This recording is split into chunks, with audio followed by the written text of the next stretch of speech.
Okay, let's get this mentor session going. The first question today comes from Shelly. And Shelly says, what is the most important and how do I go about building a dashboard to track important numbers? The background is she is in the fire protection business. She says, I have heard many successful business people say, build a tracking dashboard to track key elements. My question is how? What is the best way to pull information from multiple databases? Is there software for that? Excel spreadsheets? Can it be automated or is it done manually? Curious to hear all of the mentors' ideas. Okay. What is the importance? Well, the important thing is as you grow your company, and for those of you that are just starting out, this is going to be something you may or may not be able to do right now because there's just not enough data. But as you grow your company and you're managing more departments in your business, because you're not doing all of the business, you've got a team member or what have you, you want to start getting data from key people on your team and key data from the company. So it could be, if you're in the customer service business, how many open tickets are there today? How many tickets got closed out? From a revenue perspective, it could be how often do you want to track your sales numbers? So it could be, do you want to track your sales on a daily basis? Do you want to track your sales on a weekly or monthly basis? Do you want to track your subscription revenue? The number of clients you have, how many clients you added this week, this day, this month? How many did you lose this day, this week, this month? Whatever data is important for you to know, to measure, and take kind of a pulse of your business today, and then also analyze it over the course of time to see that you've got upward trajectory happening, that's important. One of the things as we begin to grow our company and grow the number of people in our company, entrepreneurs that start off doing it all by themselves, when we delegate to somebody else, naturally we say, gosh, I wonder if the work is getting done. I wonder if everything's going okay. It's just part of what we do. And I'm going to apologize. I've got somebody just showed up to my house. Give me 1 second.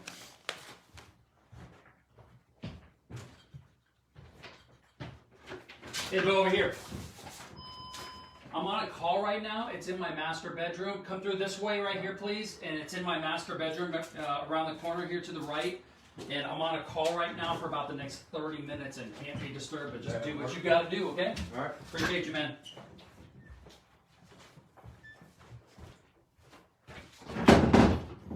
Ooh. Oh, that was great timing. The work from home thing, right? Okay. So what I was saying is, as we delegate to people, our mind can still get distracted wondering if things are going to continue to get done. So one of the things that we can do is have our team members send us a morning email or a weekly email of the key things that we want to know so that we can know that things are getting done. And our mind as the owner can be working on new things and thinking strategically. So for your business, every business is a little bit different of what we want to track. And if you want to figure out how to do that, I would get with somebody who loves doing that. Like Dan Abate would be a perfect person to work with for maybe 2 months. He has a company called Urgio with some really high-level people that you could contract to help you for maybe a couple months to really come in and analyze your business and figure out what things really need to be tracked in your business. And we call those things KPIs, key performance indicators. These are things that we as the owner want to see in an incremental basis, daily, weekly, monthly, yearly, whatever it might be, so that we can be on top of what's going on in our business, but not have to be touching all of it. To answer your other question, as far as can it be done manually or is it automated? It really depends on the level of your business. Generally speaking, there's almost always a little bit of manual pulling together of information in order to compile it to put together your CEO dashboard report. When my last company got to a really big level, 10 million and or above, we stripped everything out and started using just Salesforce. All of our QuickBooks, everything was in Salesforce. All of our contracts, invoices, collected payments. I mean, everything with our business was in Salesforce. And we spent an arm and a leg, a lot of money, like 6 figures, just to get it set up and to use. And then we would continue to keep an expert Salesforce person as a contractor to help us on an ongoing basis. And that way I could get all of my stuff right there on my computer at any time. What was our daily sales, weekly, recurring revenue, open tickets, closed tickets, number of customers by brand. I mean, it was very robust. Small businesses usually won't do anything like that. So for instance, even for Accelerator's organization, I have to manually run reports by subscriber, so I know how many of each subscriber we have and what the revenue is. That has to be done manually by my virtual assistant, and then she can compile that and send it to me on a daily or weekly basis. So as your company grows, you can implement systems to better automate, but usually we get our team members to send us certain things as we want them. Okay, I hope that helps, Shelly. If you want to talk to Dan, I would certainly recommend that if you really wanted to get KPIs set up and automated and make sure you're tracking the right stuff for your company, get with Dan. I think if you worked with them no more than 2 or 3 months, you would have all of that info that you would need, okay? All right, next question comes from Joshua, and Joshua says, how do I need to go about setting up a system to hire and develop a new team member? The background is I am a welding and fabrication business. We specialize in handrails, but have been getting a lot of other custom job shop work.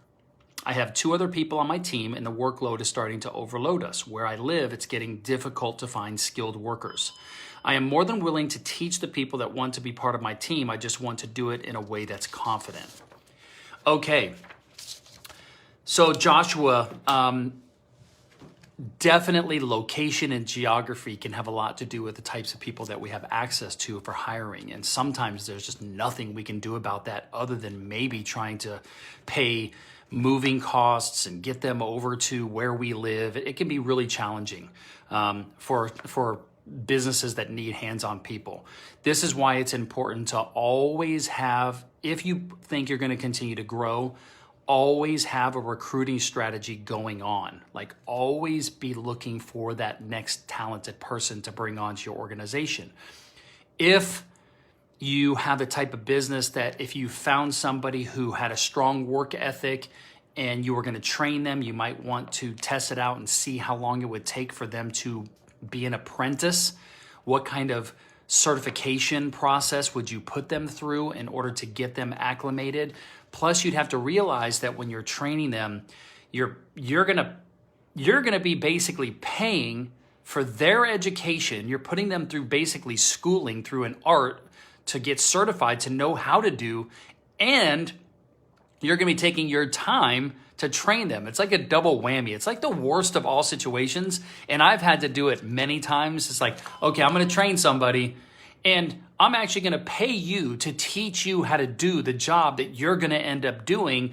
And then sometimes what really sucks is when they turn around and don't do the work and they end up quitting, and you not only paid them some education in money and time, but then you took all this time teaching them. It can be such a pain. So it's really important in that situation, as in hiring any type of team members, to really create a strategy around hiring. If you go into the AO portal in the resource center, there's a lot of articles around team building and hiring and things like that, recruiting. I would read all of those articles. There's a lot of great articles in there, but by and large, at the end of the day, we do have to create a system. And to create a system for our business means creating a good job description, what the role is going to entail, how long the training period is going to be, how you're going to train, what you're going to train, getting them certified. These are all things that every business owner has to learn as we go in business. And we do a lot of workshops here in Nashville throughout the year where we will dive deep, and I'll bring in some recruiters and some HR people and some leadership training to teach all of these things. But unfortunately, there's no one book, there's no one article, there's no one phone call that we could have, there's no one conversation you could have to master recruiting, training, onboarding, managing, and leading. This is a long-term investment that we make as entrepreneurs to continue to understand how to do those things. So in your business as a welder and fabricator, it took you time to learn that. And you might learn new strategies and new techniques to do things over time because you're continuing to master your craft. Well, it's the same thing when it comes to being a leader and a manager. We have to continually sharpen those tools, in order to be the best leader that we can. And that just takes time, okay?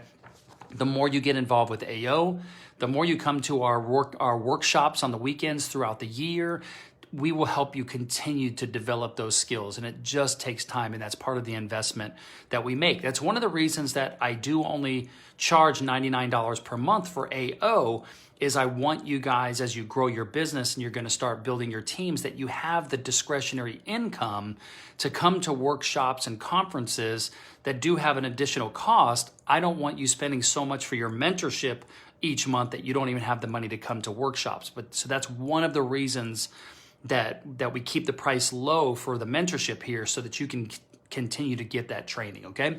Hope that helps, brother. All right. Next question comes from Joshua Grant. And Joshua says, what is the benefit/purpose for sending a 1099 and W-2? Background is I am a welding and fabrication business with 2 team members. As of right now, I give them a check for their hours worked on Friday. At the end of the year, I give them a 1099. What is the benefit of switching to putting them on a W-2 tax form rather than keeping them on a 1099? Well, the main reason you want to look at this is legally. Are you able to have these people working for you with the amount of money you're paying them throughout the year? Are you legally following the rules set out to have them as contract workers, or technically, are they really employees? I'm going to make sure that Marcia and a couple other people answer this for you, because there are specific rules and laws around whether or not you can have a 1099 versus W-2. And you want to make sure that you do that, because if you get some employee that ends up suing you saying that I was an employee, it could really hurt you financially. And a lot of times you can get by with it and you'll never get caught and it won't be a big deal, but we always want to be aware of what rules we should be following. But a lot of this has to do with, to an employer, 1099 is fantastic because we don't have to match their Medicare, Social Security, and FICA, which is, almost 8%. So that's great for us. We don't have to do a lot of tax stuff for them. We don't have to withhold tax, file, all this stuff. 1099 is nice and easy if we can get away with it. W-2, there's a little bit more administrative work and cost involved with doing W-2. I would certainly get with an HR person and determine whether or not you legally have employees that need to be W-2, or if you're okay as a 1099. I'm going to have Tyler and Marcia, Nick, because I know Nick goes through this, and Brad answer this for you, okay? Okay, the next question comes from Joshua Grant. And Joshua says, what data should I be tracking weekly? I see on the AO mobile app, Shawn asked if we are tracking data. What kind of data should we be tracking? I am in the welding and fabrication business. Right now, I keep up with all my material expenses, labor costs, and overhead costs, etc. Okay, so I answered this question earlier in this mentor session, which you could rewind on YouTube to Shelly. But the data that you would want to track, Joshua, would be depending on the goals that you set. So let's say, for instance, you did $200,000 in revenue in 2021. And you set a goal and you say, I really want to hit $350,000 in revenue in 2022. What I would do is then track every single week, as you see a lot of people doing now in the Flex Fridays. I would track what revenue I hit this week, or what was the projected revenue that I should hit, what was the actual, and what was the difference. That keeps it on my mind every single week. Am I on track to hit my goals? Now, I then want to break down, if that's just revenue goals are easy to track. I then want to say, okay, well, how many new jobs should I be proposing or quoting each week in order to close enough business to hit my revenue? So I might say, I know I need to send out 5 proposals a week. I need to close 2 proposals a week. And so I might say, how many proposals did I send out this week? How many did I win? Like how many new contracts did I win? I also might want to track how many team members I have. So those are the types of things that I would want to track. I want to track things based on the goals and projections that I'm setting forth for the year. As you grow and you start building your team, as I talked about with Shelly, you might have different data and analytics that you want to have like open jobs, closed jobs, like finished with that project, finished with that client, those types of things. You might even, in the revenue perspective, you might want to say, how many billable hours did you bill out this week, depending on how you bill your clients. So those might be some of the things that you want to track. The point is to figure out what you need to track right now. May not be perfect, but at least it's something, and it should be tracked against a goal that you've set for yourself so that it can motivate you and keep you on track to hit those goals. All right? Hope that helps, Joshua. That's certainly a question that you could ask in the monthly Zoom with Dan or Jeff Bruno, because that's operations and finance, and Tyler, because they're really good at those types of things. Okay. All right. The next question comes from Jenny, and this could potentially, she has I think she has 2, and these could be in the running for the longest backgrounds in each. Jenny. Okay, sorry. And Jenny, sorry it took so long to get to these. Okay, the first question, which is one that I'm probably going to not do a good job with, but I'm going to get the right people to answer for you. But the first question is, what is the difference between cash and accrual accounting? The background is, I lead yin yoga and sound healing events, classes, and training partnering with various businesses, organizations, and yoga studios. On occasion, I handle registrations and collect funds, but more often than not, ticket sales are managed on their side, and I am paid at a later date, which is usually the following month. Ticket prices are generally for general admission versus member discounted rates, and we split the revenue based on profit share, which ranges from 70-30 to 60-40. I do not see the numbers until I receive the recap, which includes details such as number of participants, ticket price, total, etc., and time of payment. Payment for weekly classes come at a different time. I'm not even going to read all this because that's just too much background. Okay. So let's get to the question. There's 2 different types of ways to account for a revenue. There's cash and there's accrual. So let's do it this way. Let's say, for instance, in this situation, you are on the cash basis, and you would say, I want to know what my revenue was for December. So you would only calculate the money that actually came in and hit your checking account. That would be the actual money that you would account for. Even if you did a job, like one of these workshops where you did the work, but you didn't get paid until January, you would not count that revenue until you actually received it in January. And that's cash accounting. When the money hits your account, that's when you account for it. You would, in your QuickBooks, still have something that says that you billed out these hours and that you're owed this money, but you're not going to actually account for it until you receive it. Now, in the accrual accounting perspective, and Dan, or the other people I'm going to have answer this for you can go into more detail, but in the accrual accounting method is when you actually bill it, that's when you are going to account for it. Even if you don't get paid the money for 30, 60, 90 days, you still account for it. So if you said, hey, I did this workshop, I'm going to make $1,500, that's my share. Even though I'm not going to get the money until January, I could account for it in December. Now, you may not know what that is going to be until January, so that might not be applicable to you.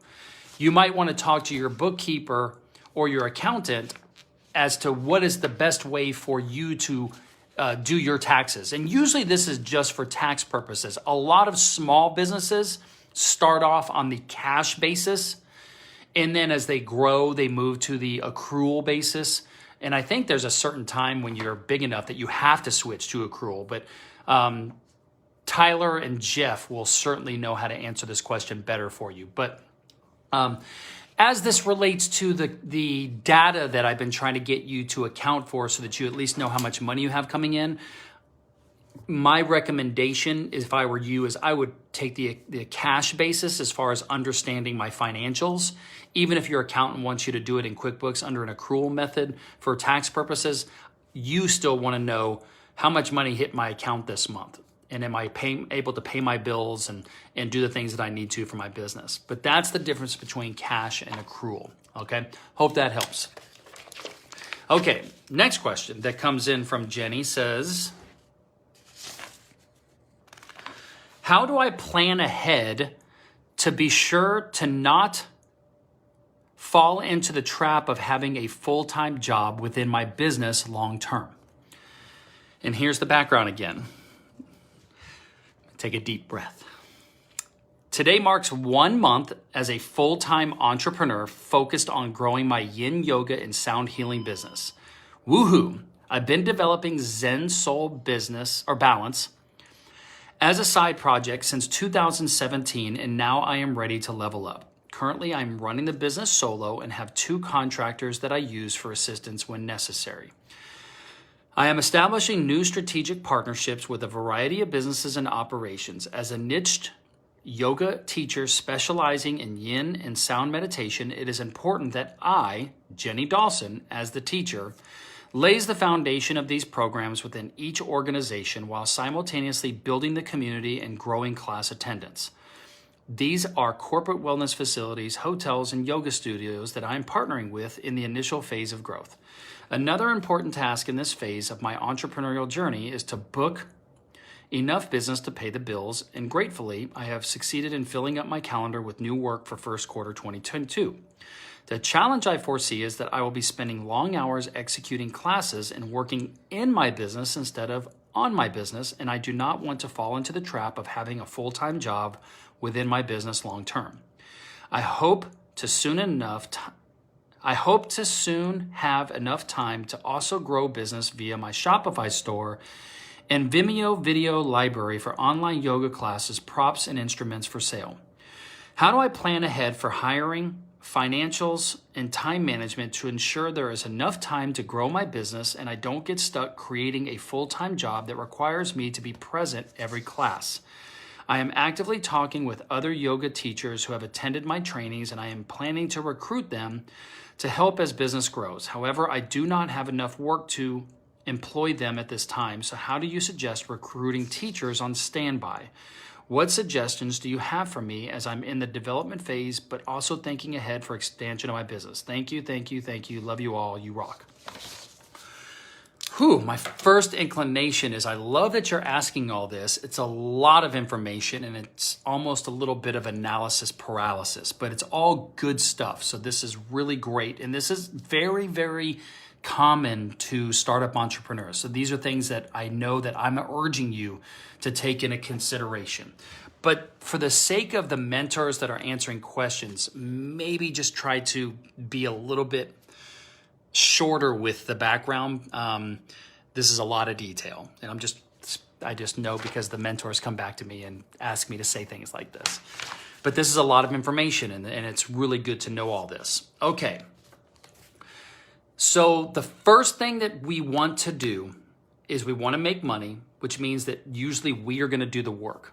So if you're out doing the work and you get paid, I'm just using simple terms, $100 an hour. So if you're in class doing the class, if it were me and I really wanted more time management, I would absolutely have an assistant. That's the first hire that I would be making, an assistant. And I would want them working for me 40 hours a week.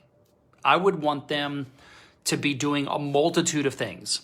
I would want them doing emails, managing my calendar, maybe even driving me to my classes, picking me up, collecting money, maybe doing minimal bookkeeping things to track numbers, follow-up phone calls, follow-up scheduling appointments.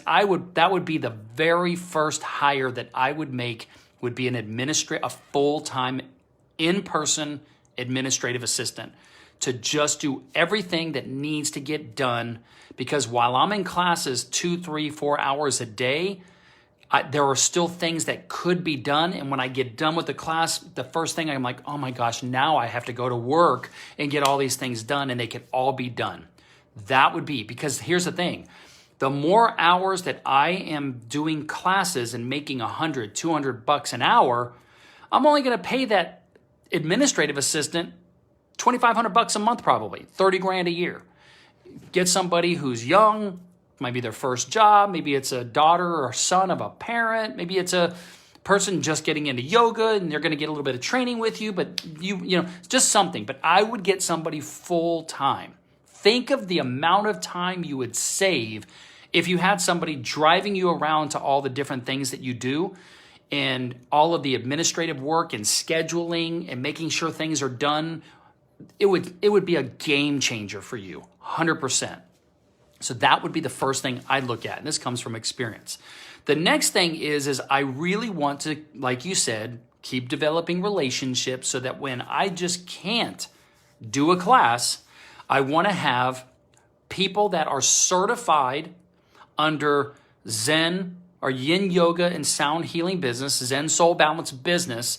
So if I tell a client I can't make it, one of my certified instructors can do the class.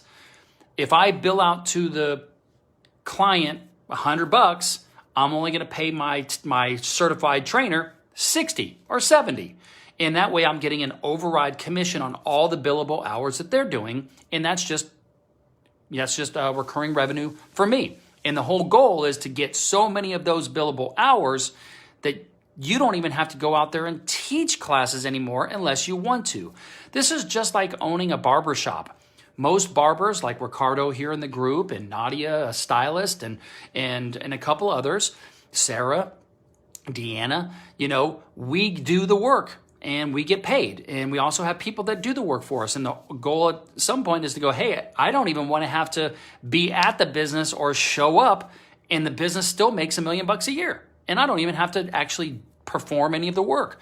Nick is a great example of this, and Heather is a great example of this. Heather does mobile pet grooming. She's not in the van anymore doing any mobile pet grooming, right? She just certified groomers according to Heather's Mobile Pet Salon quality standards, and now she has 7 units on the road, people doing grooming every day except for Sunday, and Heather is running the business, owning the business.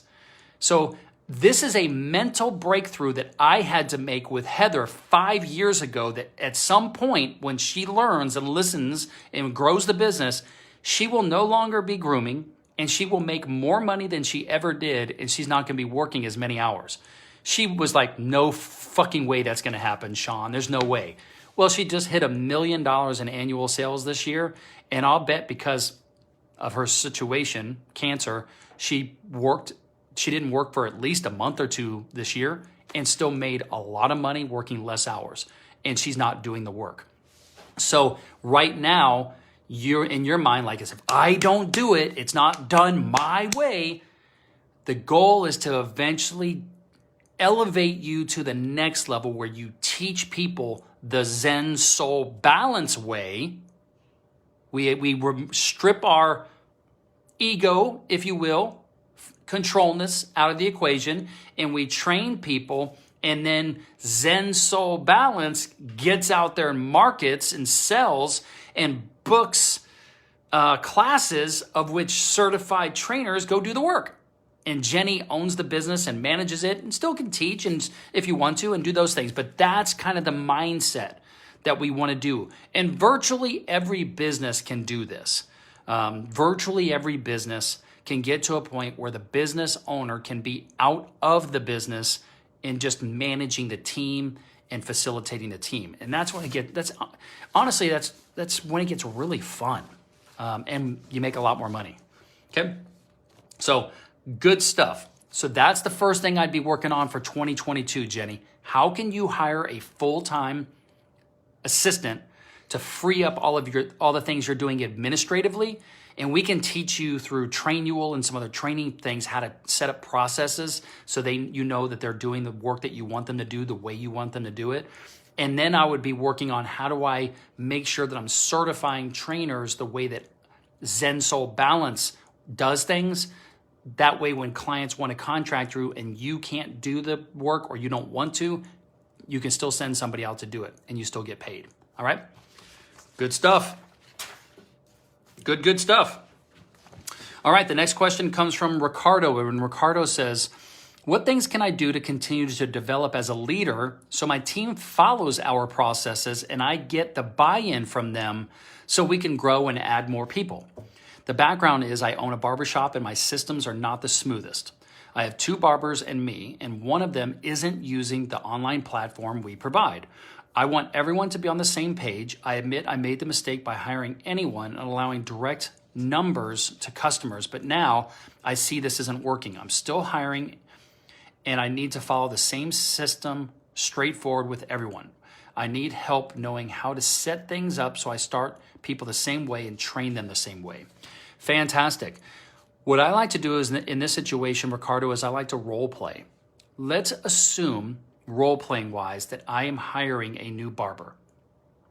What questions am I going to ask that barber to confirm that they meet the core values of our business that are on the wall, which we've talked about when you came to the leadership event? My core values are on the wall for everyone to see, including our customers, our vendors, and our team members.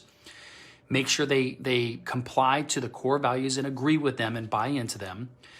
Let's imagine it's their first day starting with the barbershop. What happens? From the time they walk in, what am I going to do to acclimate them to the business and train them so that I can start them out the right way? So walk yourself through. I'm going to greet them at the door with a handshake and say, hey, congrats on your first day, super excited. And you have it scripted out. Let me show you where your locker is. Let me show you where the bathroom is. Let me show you where your chairs is. Let me show you where everything is.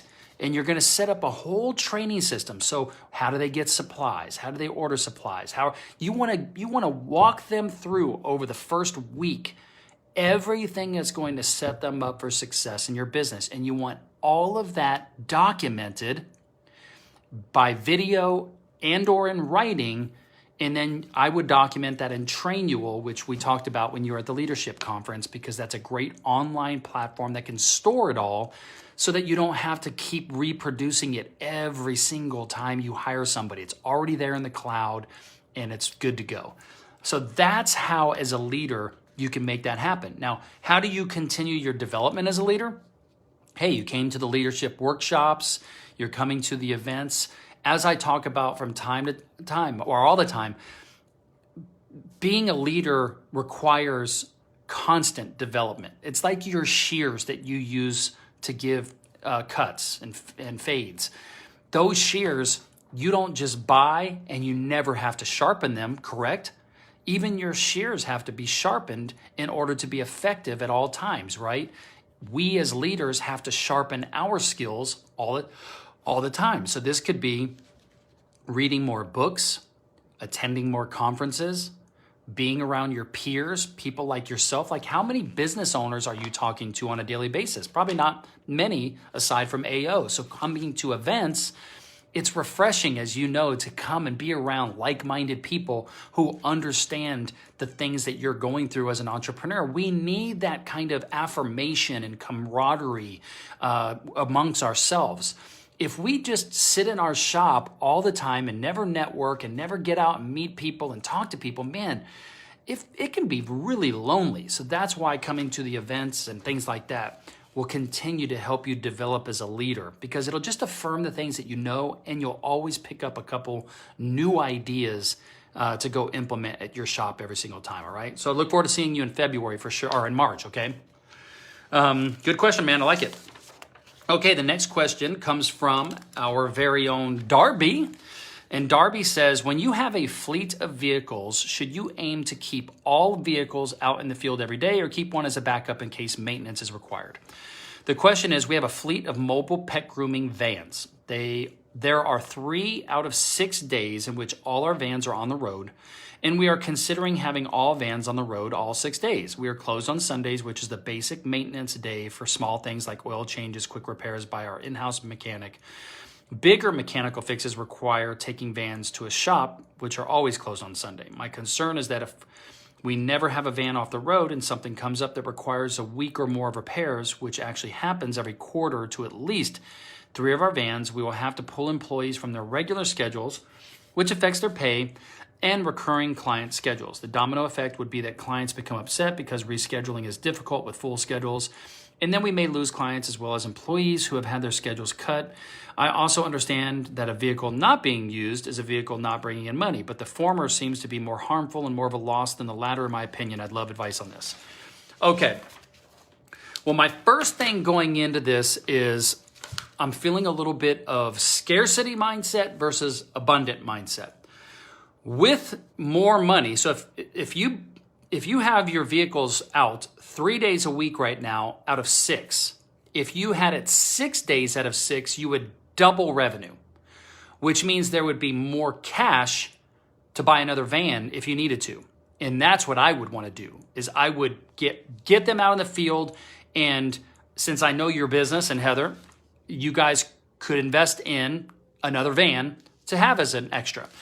I agree that there's probably a balance of making sure that we want to not have an issue come up where a van goes down, but I would manage that a lot of different ways. I would have continual communications with my, did I lose internet here?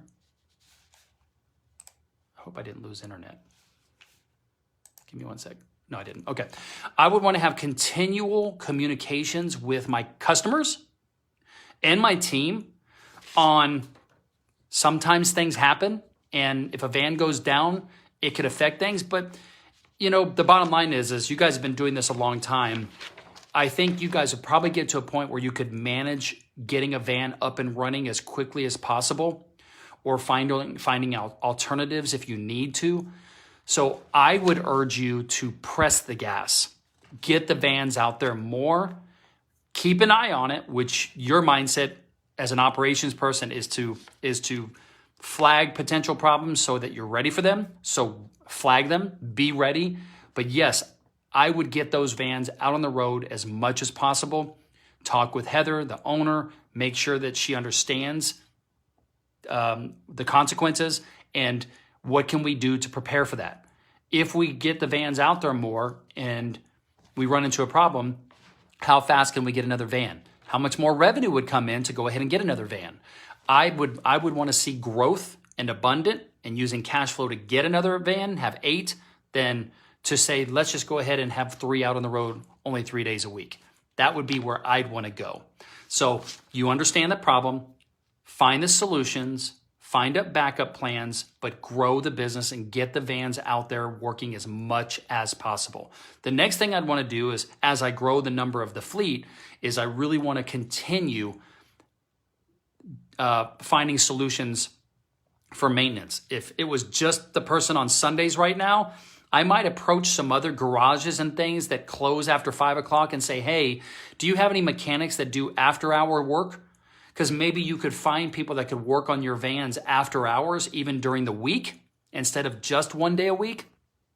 I would start looking for other solutions out there, because some people want to make more money too. So they might work after hours and they might be able to accommodate you guys. Okay. So that might be something to take into consideration and look for that type of solution as well. Okay.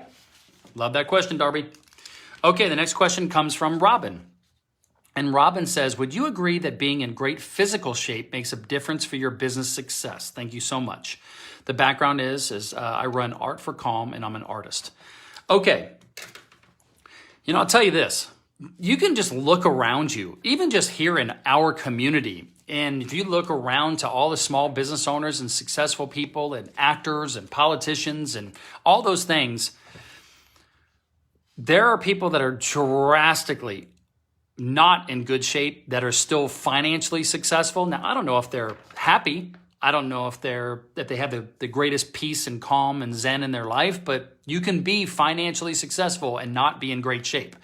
In fact, a good example of this is there's a guy on social media. His name is Andy Frisella, and he has a podcast and he does a lot of things. But when he started making the most money he'd ever made, he was obese. He was 375 pounds. I met him when he was at the peak. He was way up there, and his business was crushing it, and he was growing leaps and bounds, but he was in the worst shape of his life. And then he created a program and lost a lot of weight, and now he's in great shape. He lost 100 pounds or more, and his business is doing even better. I'll bet you if you asked him, he would say, I feel better being in better shape. I look better. My wife is happier that I've lost shape. I'm happier. So I think that you can be successful and not be in great shape, but I think I can only speak about this personally. I feel better. My confidence goes up. I look better. All of that happens when I'm in better shape. I've lost 30 pounds in the last 12 to 14 months, and I feel better. I'm not making more money because of it, but I'm happier because I feel better. I fit into my clothes better. And, maybe looking better might attract some people, but at the end of the day, people are going to buy from us as a company not only because of the way we look, depending on the business. If you're a model, then it's all about the way you look. But for small businesses, a lot of times they're doing business with the company. They might not even know you. So a lot of this is probably more internal and how we feel about ourselves. And I can say I've been heavier and I was successful financially, but I feel so much better when I'm in good shape and I'm looking and feeling good. It just increases my confidence levels. And I'm not as tired, and I'm more energetic. It just helps me in a lot of different ways. Okay, hope that helps. Okay, next question comes from Ricardo. And Ricardo says, how do I start working more on the business versus in the business? When can I start backing off from the day-to-day and begin thinking more strategically?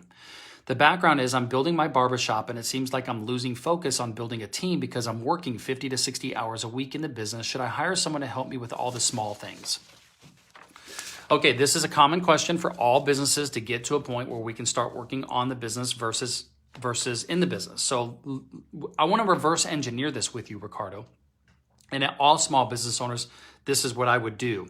Is if I own the business and I'm the only person that's selling, performing the service, billing, doing all the money, all that type of stuff, I want to start setting incremental goals. So a goal that you might set for yourself that we've talked about several times, Ricardo, is how many chairs are in your barbershop? If there's 5 chairs in your barbershop, my goal is I want to constantly be recruiting and get all 5 of those chairs filled full-time with other barbers.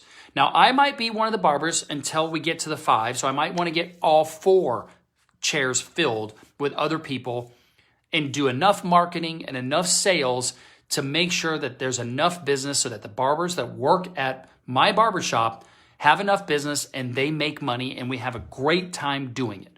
Like, I really want to create a great culture where the people love to work there. They do a great job. They're making the money that they want to make, and everything is great. When I walk into my barbershop that I go to, every chair is always filled from the time they open to the time they close. This place is always busy, and they have 1, 2, 3, they have 4 chairs. And the owner works a few days a week, not every day.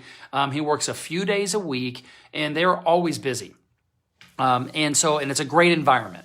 So that's what I want to create as a barbershop owner, right? So that is the goal that I would set for myself for 2022.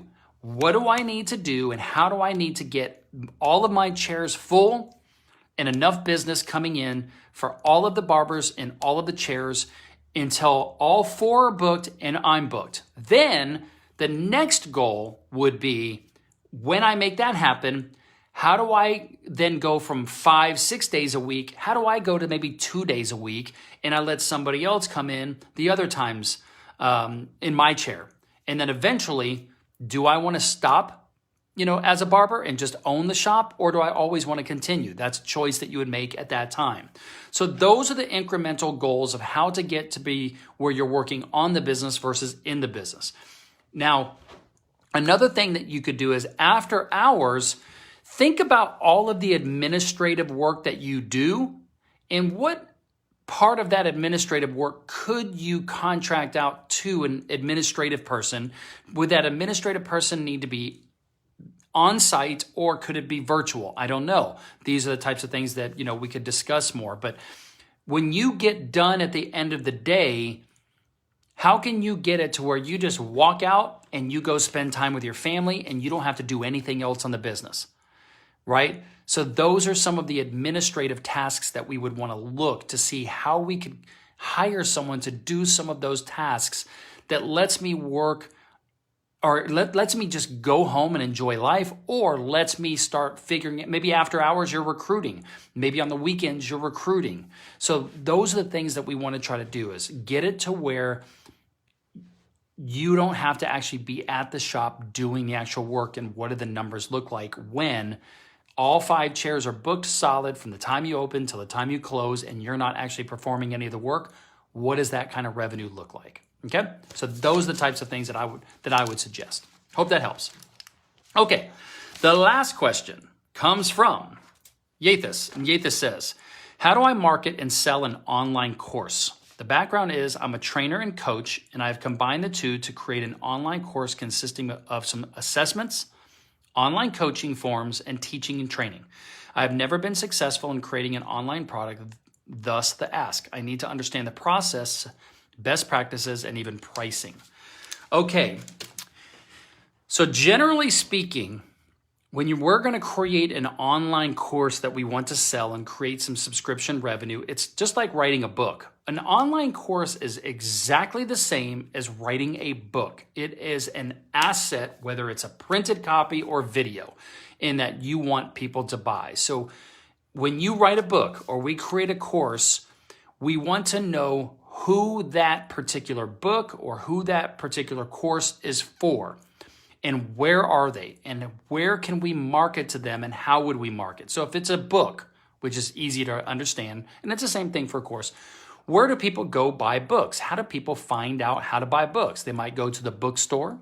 So I need to make sure that my book is in the bookstore, right? If they're going to go to Amazon to search books, well, I want to make sure that my book is on Amazon so that and people can find me from searching on Amazon.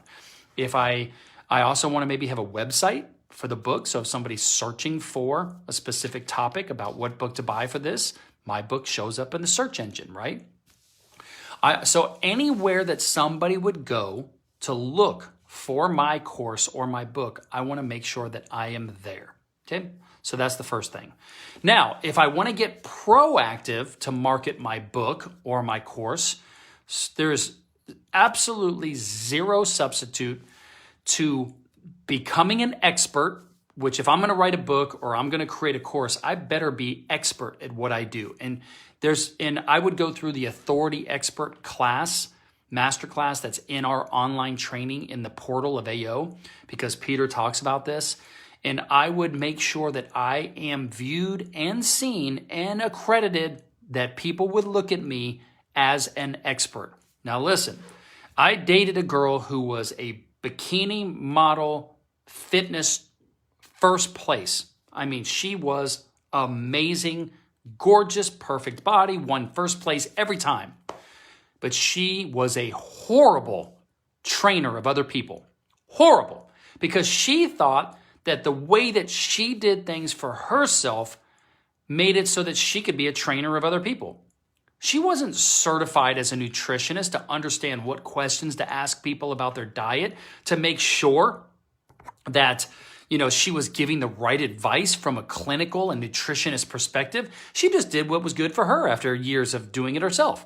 She would treat a 40-year-old woman, give them the same exact training regimen that she was doing as a 28-year-old in shape person. And they were looking at her like, I can't do that stuff. And she's like, just come on. So she was good at what she could do for herself, but that did not qualify her as an expert to be a trainer of other people. She didn't understand the psychology around the mindset work that was needed to become a trainer and nutritionist for her clients. So as you're marketing your course, make sure that you are truly an expert and accredited and certified in the ways that you would need to, that people would look at you and go, okay, that person's got a master's degree in biology or nutrition or fitness, psychology, or physical therapy, or whatever. They have all the accredited things like I have on my wall when I was an insurance agent. They have all the things that are needed so that someone can feel comfortable that you are an expert and I can trust that you're going to give me the best advice for me. That's kind of like the start of it all. Now, once you have all that, social media is a great place to market online courses and books and things like that. It takes a heck of a lot of work to build a social media following. You have to have graphic designers, copywriters, email marketers, web developers. Understand the different platforms that you can use to manage the entire process for your online course. You have to then have someone post. You have to make sure that you're checking your direct messages all the time, because if somebody sends you a direct message and you don't answer it for 2 days, they're off to something else. Their attention span is that of a monkey or a squirrel. So it is a full-time job. As somebody who runs an online type of program, I can tell you, I have all those things. I have people that I have web developers, web programmers, app developers, graphic designers, copywriters. I run my own direct messages. I mean, it is a ton of work, but that's what it takes. So social media is the best way to market your business. Now, you can also put your online course on platforms like Teachable and Coursera and maybe Kajabi and some others that they will market the course for you and take a percentage. So those are some things to look at as well. All right. Go into the portal, into the 4 pillars, branding, and I talk a lot about the beginning things of building your brand around that. Okay. I have paid well over $100,000 when I first started out, hiring coaches and branding experts and social media experts and those types of things. I mean, I flew several people in for a day for them to sit with me for a day, and I paid them $10,000 for them to blueprint me out everything that I was going to need in order to start building Ask a Millionaire and what has become Accelerator's organization. I had the money to do that because I had sold my last company, but it's a lot of information to build an online brand. Ask a couple of people here in the group. Alana, ask Renee. Who else? Ask Peter Cozadoy, one of your mentors. There's several people that have been doing it, and it's a lot of work. Ask your mentor, Jennifer Krasko. I think I have both of them answering this question for you. I have Peter answering this. Greg is promoting a course for a client of his. Ask Jim. I'm going to get Jim to respond to this for you. Jennifer, Tyler's done a lot of social media marketing. It's a lot of work, but it's fun. All right. All right. That's today's mentor session. That was a long one. Lots of questions. As always, you're going to get, if I answered one of your questions, you're going to get an email. Once it's up on the YouTube, you're going to get an email with a link to your answer. And then in the email, it'll tell you what other mentors I'm going to have answer these questions for you. All right. Hope you guys have a great day. I hope to see a bunch of you at the workshop conference in March 4th. Get with Shirley. Get your spot saved. Send her an email, shirley@askamillionaire.com or concierge@askamillionaire.com. Okay. Peace out. I will see you soon.